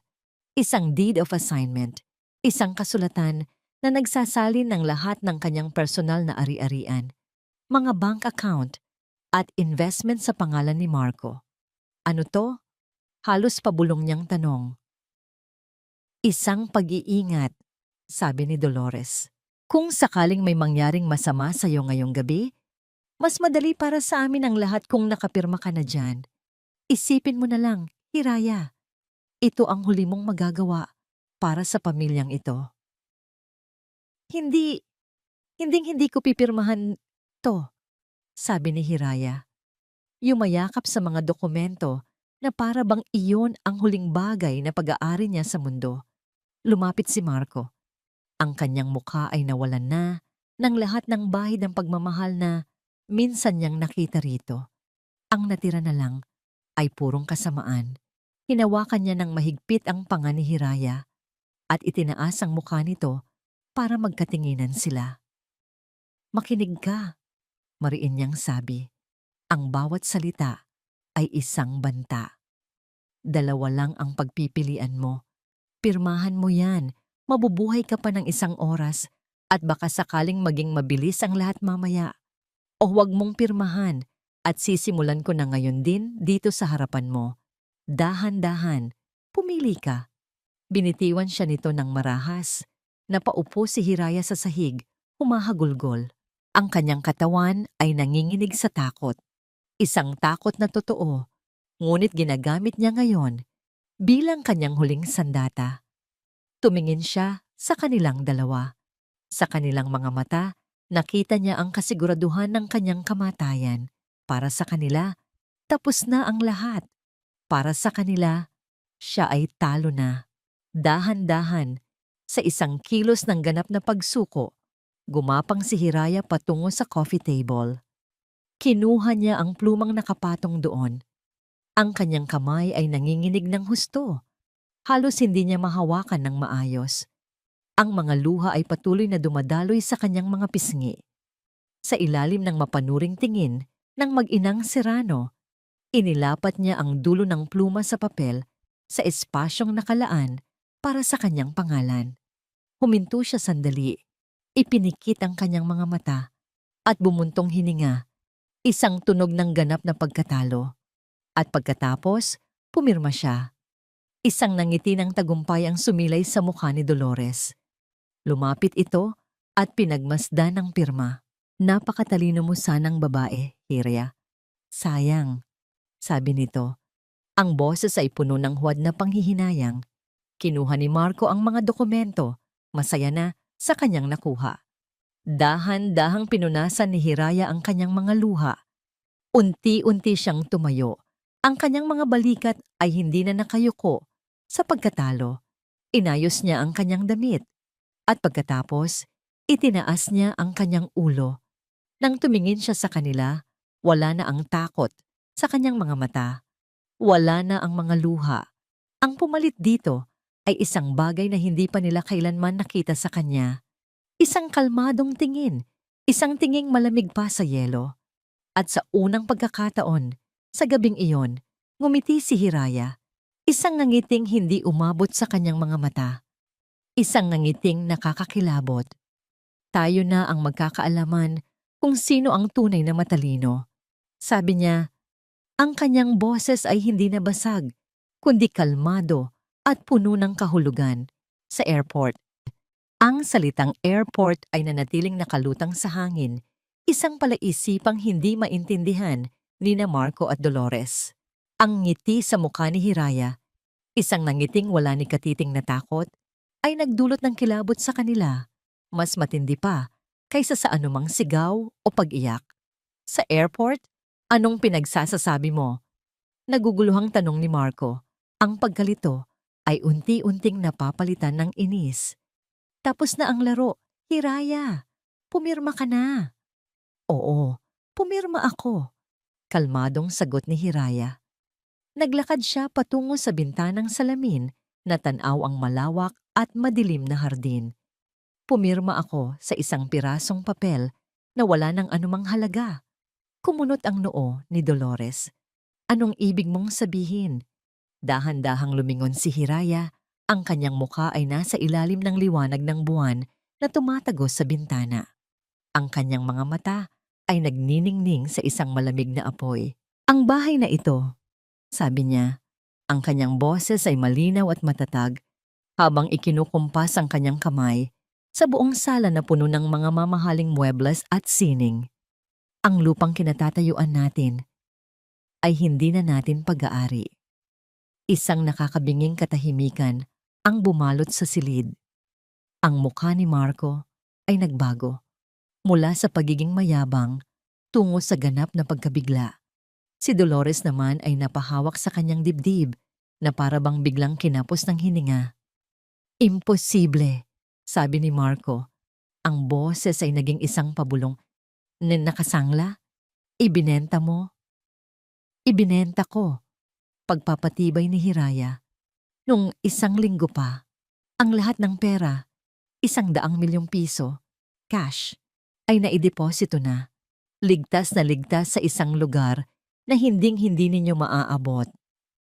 Sinungaling, sigaw ni Marco, at akmang susugurin si Hiraya. Huwag! Mabilis na pigil ni Dolores sa kanyang anak. Hinawakan ito sa braso. Tumingin siya kay Hiraya.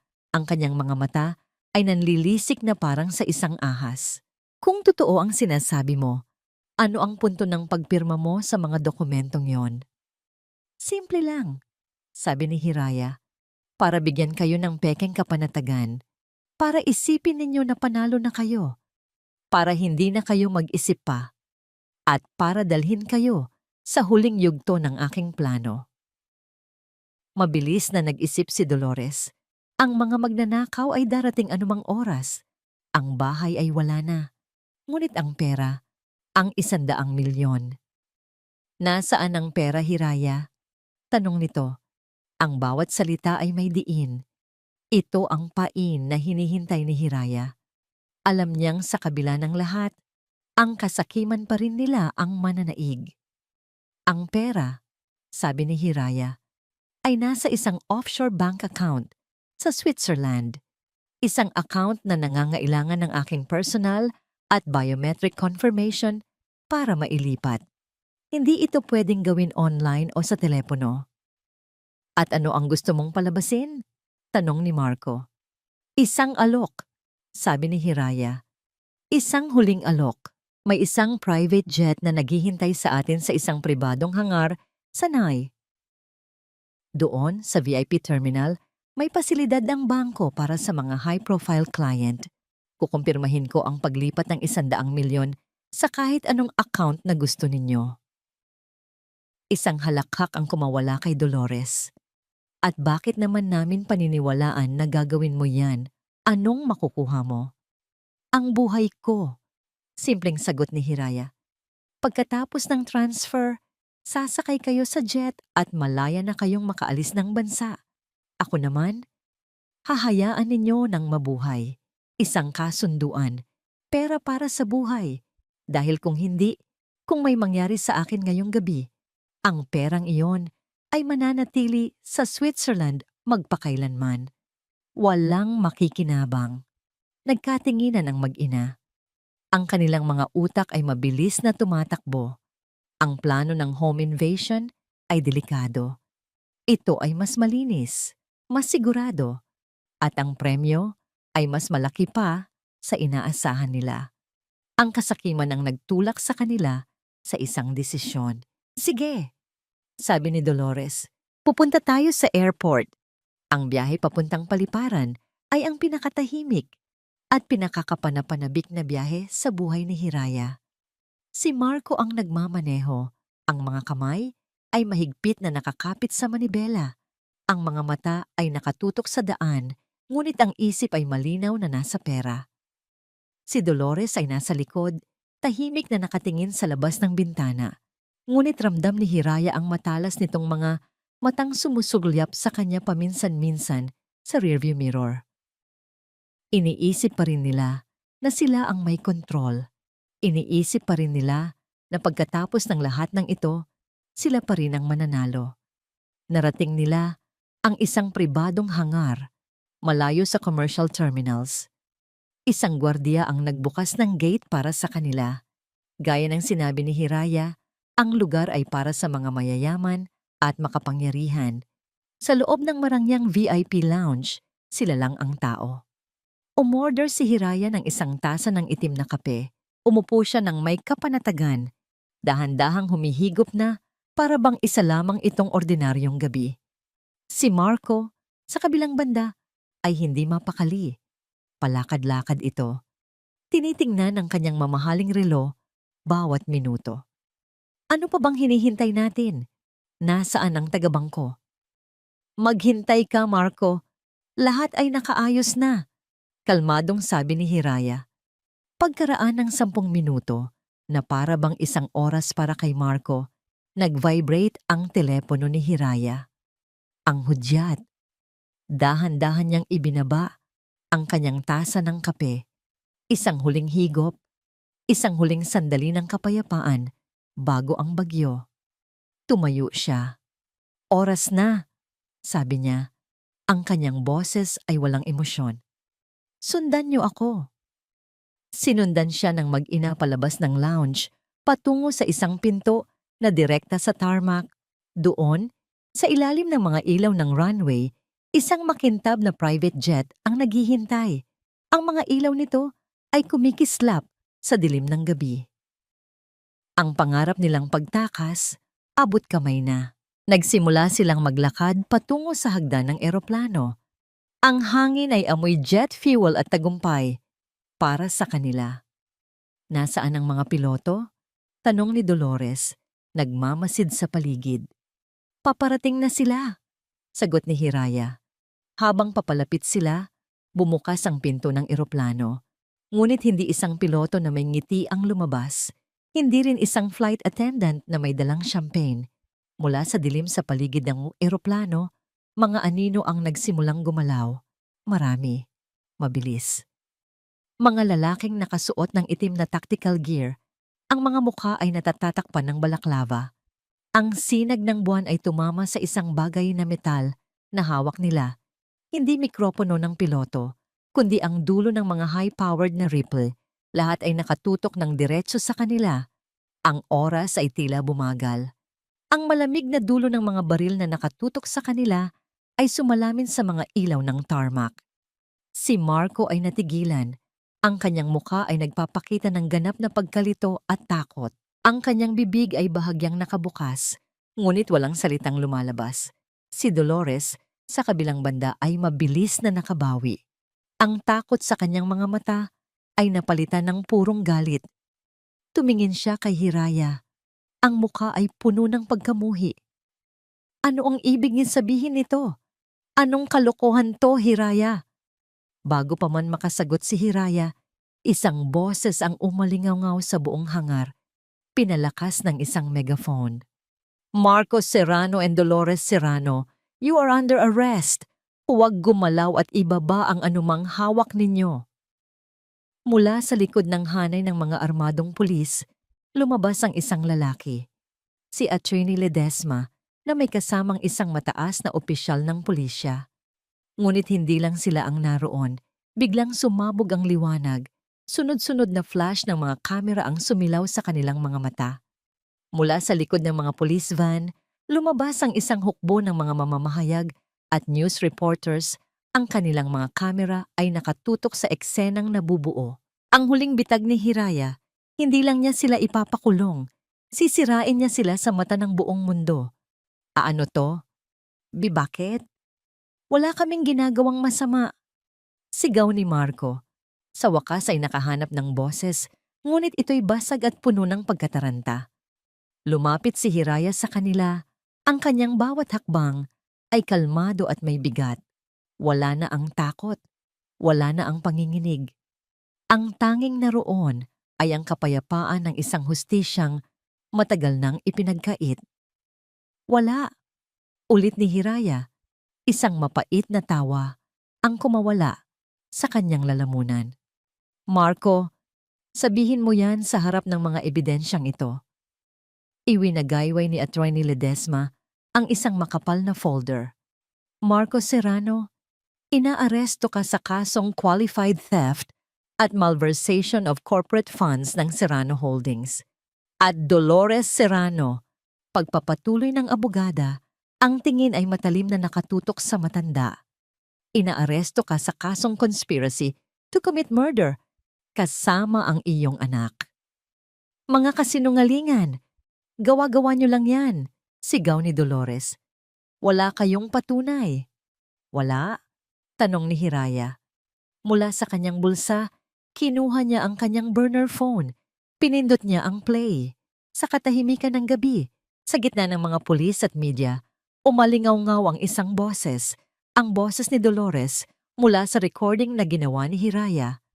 Isang home invasion, isang pagnanakaw na nauwi sa isang trahedya. Malinis, walang bakas. Sa Biyernes ng gabi, walang palya. Ang mukha ni Dolores ay biglang namutla na parang papel. Ang kanyang mga mata ay nanlaki sa hindi makapaniwala. Pinindot muli ni Hiraya ang phone. Ngayon, ang boses naman ni Marco. Pirmahan mo yan o hindi mo na makikita ang umaga. Ang buong media ay nagkagulo. Ang mga flash ng kamera ay mas lalong dumami. Ito ang iskandalo ng taon. 2 pulis ang lumapit at sinimulang pusasan si Marco. Hindi niyo pwedeng gawin to sakin. Ako si Marco Serrano. Pagpupumiglas nito, ang kanyang dignidad ay naglalaho na parang usok. Hiraya, paano mo nagawa to sakin? Asawa mo ako? Tumingin si Hiraya ng diretso sa mga mata ni Marco. Ang parehong mga mata na minsan niyang minahal ng buong puso. Ang asawa mo ay pinatay mo na 7 taon na ang nakakaraan. Ang kaharap mo ngayon ay ang multo ng babaeng iyon at nandito ako para singilin ka sa lahat ng utang mo. Pagkatapos, nilapitan ng mga pulis si Dolores. Ang matandang babae na dati puno ng kapangyarihan at pagmamataas ay biglang nanghina. Napaluhod ito sa malamig na semento ng tarmac. Hindi, paulit-ulit niyang bulong habang dinadala na sila palayo. Ang mga kamera ay patuloy sa pagkuha ng bawat anggulo ng kanilang pagbagsak. Ang kanilang mga mukha, puno ng gulat, galit at kahihiyan, ang magiging laman ng bawat balita kinabukasan. Nagkatinginan sila ni Dolores sa huling pagkakataon. Walang sinabi si Hiraya. Hinayaan niyang ang kanyang mga mata ang magsalita. Mga matang nagsasabing, "Ako, ang babaeng minaliit mo, ang babaeng tinuring mong basura. Ako ang wawasak sa'yo." At sa mga mata ni Dolores, nakita ni Hiraya ang isang bagay na mas masakit pa sa anumang parusa. Ang pag-amin ng kanyang ganap na pagkatalo. Nang mawala na sa paningin ang mga police car, huminga ng malalim si Hiraya. Ang bigat na matagal na niyang pasan-pasan ay unti-unting nawala. Ang hangin ay tila mas naging sariwa. Ang gabi ay tila mas naging payapa. Lumapit sa kanya si Atty. Ledesma. "Tapos na, Hiraya. Nakuha mo na ang hustisya." Tumango si Hiraya. Tumingala siya sa kalangitan, sa mga bituin na tila mas nagniningning ngayon. Ilang buwan ang lumipas. Ang paglilitis ay naging mabilis. Dahil sa bigat ng mga ebidensya, ang Serrano Empire ay gumuho. Ang pangalan nila ay naging kasing kahulugan ng kasakiman at pagtataksil. Isang maaraw na hapon, tumayo si Hiraya sa labas ng korte matapos basahin ang huling hatol. Guilty. Habambuhay na pagkakakulong para sa dalawa. Hindi niya naramdaman ang saya ng paghihiganti. Hindi rin ang pait ng nakaraan. Ang naramdaman niya ay kapayapaan. Isang malinis na pahina. Isang pagkakataong magsimulang muli. Tumunog ang kanyang telepono. Si Atty. Ledesma. "Tapos na, Hiraya. Nakuha mo na ang hustisya." "Alam ko," sagot ni Hiraya. Isang maliit na ngiti ang sumilay sa kanyang mga labi. "At ngayon, oras na para simulan ang tunay na trabaho. 1 taon. 1 taon na ang lumipas mula ng gabing iyon sa airport. 1 taon mula nang gumuho ang imperyo ng kasinungalingan ng mga Serrano. Sa loob ng 1 taon, ang pangalang Hiraya de Leon ay naging bukambibig, simbolo ng isang babaeng niloko, ngunit lumaban at nagwagi. Ngunit para sa kanya, ang kwento ay hindi pa tapos. Sa katunayan, ito ay nagsisimula pa lamang. Sa isang malaking function hall sa Makati na puno ng mga maimpluwensyang tao, mga miyembro ng media, at mga kababaihang may bitbit na bagong pag-asa sa kanilang mga mata, tumayo si Hiraya sa isang entablado. Wala na ang itim na wig at malaking salamin. Wala na ang anino ng takot. Ang babaeng nasa harap nila ngayon ay isang bagong Hiraya. Nakasuot siya ng isang simpleng puting bestida, ang kanyang buhok ay malayang nakalugay, at ang kanyang tindig ay puno ng kumpiyansa at kapayapaan. Sa likod niya, sa isang malaking screen, ay ang logo ng isang bagong tatag na organisasyon, isang araw na sumisikat mula sa likod ng isang bulaklak. Sa ilalim nito ay ang mga salitang The Sinag Hiraya Foundation. Magandang hapon po sa inyong lahat. Panimula ni Hiraya, ang kanyang boses ay kalmado at malinaw, umaalingaw-ngaw sa buong silid. Marami sa inyo ang nakakakilala sa akin dahil sa isang kwentong puno ng sakit, pagtataksil, at paghihiganti.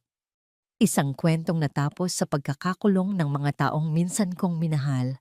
Huminto siya sandali, hinayaan ang mga salita na tumatak sa isipan ng mga nakikinig. Ngunit ngayong hapon, hindi po ako narito para pag-usapan ang pagtatapos ng kwentong yon. Narito po ako para pag-usapan ang isang bagong simula. Ikinuwento niya, hindi ang mga detalye ng krimen, kundi ang sakit na hindi nakikita, ang financial abuse, ang emotional manipulation, ang pakiramdam na para kang isang bagay na pag-aari at hindi isang tao. Habang nagsasalita siya, maraming babae sa audience ang tahimik na tumatango. Ang ilan ay may luhang namumuo sa kanilang mga mata. Ang pera na naging dahilan ng halos pagkawala ng aking buhay, pagpapatuloy niya, ay ang siya ring perang gagamitin natin ngayon para magbigay buhay sa mga bagong pangarap. Ang Sinag Hiraya Foundation ay itinatag para maging kanlungan at sandata para sa mga kababaihang biktima ng financial at emotional abuse. Magbibigay tayo ng legal assistance, financial literacy programs, at psychological support. Hindi na kailangang may isa pang Hiraya na dumaan sa dilim ng nag-iisa. Ang pangalang Hiraya ay nangangahulugang pangarap o imahinasyon. Minsan, ang aking Hiraya ay isang perpektong pamilya. Ngayon, ang bago kong Hiraya ay isang mundo kung saan ang bawat babae ay may kapangyarihan sa sarili niyang kwento. Isang sinag ng pag-asa sa gitna ng dilim. Pagkatapos ng kanyang talumpati, isang masigabong palakpakan ang yumanig sa buong hall. Nilapitan siya ng mga tao, yumayakap, nagpapasalamat. Ang kanyang personal na impyerno ay naging inspirasyon para sa marami. Sa isang sulok ng hall, ipinakita sa isang TV screen ang isang news update, isang maikling sulyap sa buhay sa loob ng kulungan. Ipinakita ang isang litrato ni Marco Serrano, pumayat. Ang dating kayabangan ay napalitan ng kawalan ng pag-asa. At si Dolores Serrano, isang matandang babae na nakaupo sa isang silyon, nakatingin sa kawalan, ang dating kapangyarihan ay isa na lamang malayong alaala. Mabilis na inilipat ni Hiraya ang kanyang tingin. Sila ay bahagi na ng nakaraan. Isang kabanatang naisara na. Kinagabihan, pagkatapos ng matagumpay na paglulunsad, nagtungo si Hiraya sa bago niyang opisina. Isang maliit, ngunit maliwanag na espasyo. Sa kanyang mesa, may isang batang babae na naghihintay, ang una nilang benepisyaryo. Isang asawang iniwan ng mister, kinuha ang lahat ng ipon at iniwan siyang baon sa utang. Umupo si Hiraya sa tapat niya. Hinawakan niya ang kamay ng babae na nanginginig sa takot at kahihiyan. Alam ko ang nararamdaman mo, mahinang sabi ni Hiraya. Pero makinig ka sa akin. Hindi dito nagtatapos ang lahat. Ito ang simula. Tumingin sa kanya ang babae. Ang mga mata ay puno ng luha. Ngunit sa unang pagkakataon, may bahid ng pag-asa. Nang gabing iyon, mag-isa na lang si Hiraya sa opisina. Lumabas siya sa maliit na balkonahe at pinagmasdan ng mga ilaw ng syudad ng Makati. Ang mga gusaling dati simbolo ng kapangyarihan ng mga Serrano ay ngayon ay mga ilaw na lang sa gabi. Huminga siya ng malalim, nilanghap ang hangin ng gabi, ang hangin ng kalayaan. Ang sakit ay naroon pa rin, isang peklat na mananatili sa kanya magpakailanman. Ngunit hindi na ito kumikirot. Isa na lamang itong paalala ng kanyang lakas, ng kanyang paglalakbay, mula sa abot tungo sa pagbangon. Ipinikit niya ang kanyang mga mata. Wala ng galit, wala ng pait. Ang tanging naroon ay isang pusong muling natutong tumibok, hindi para sa ibang tao, kundi para sa kanyang sarili at sa mga taong tutulungan niya. Ang nakaraan ay nasa likod na. Ang hinaharap ay isang blangkong pahina na siya mismo ang susulat. At sa bukang liwayway, isang bagong sinag, isang bagong hiraya, ang handa ng harapin ang umaga. Ipinapaalala sa atin ng kwentong ito na gaano man katagal maitago ang kasamaan, darating at darating ang araw ng pananagutan. Ang sino mang gumagamit ng pag-ibig para manakit at manloko ay hindi makakatakas sa hustisya. Mula sa pinakamapait na sandali ng kanyang buhay, nagawa ng isang babae na gawing lakas ang sakit, isinapubliko ang katotohanan, ibinagsak ang mga mapanlinlang, at muling binuo ang sarili ng mas matatag kaysa dati. Higit pa roon, pinili niyang gawing liwanag para sa iba ang sariling karanasan, upang ang mga biktima ng pang-aabuso at panggagamit ay magkaroon ng pag-asa at boses. Ano ang masasabi ninyo sa tapang at pagbabago na kanyang ipinakita? Sa tingin ninyo, ano ang tunay na nagpatibay sa kanya sa gitna ng lahat? At kayo, kamusta naman ang pinagdadaanan ninyo ngayon? Sana ay lagi kayong ligtas, malakas ang loob, at nakakakita ng liwanag sa sarili ninyong kwento, sarili ninyong kwento, sarili ninyong kwento, sarili ninyong kwento, sarili ninyong kwento, sarili ninyong kwento, sarili ninyong kwento, sarili ninyong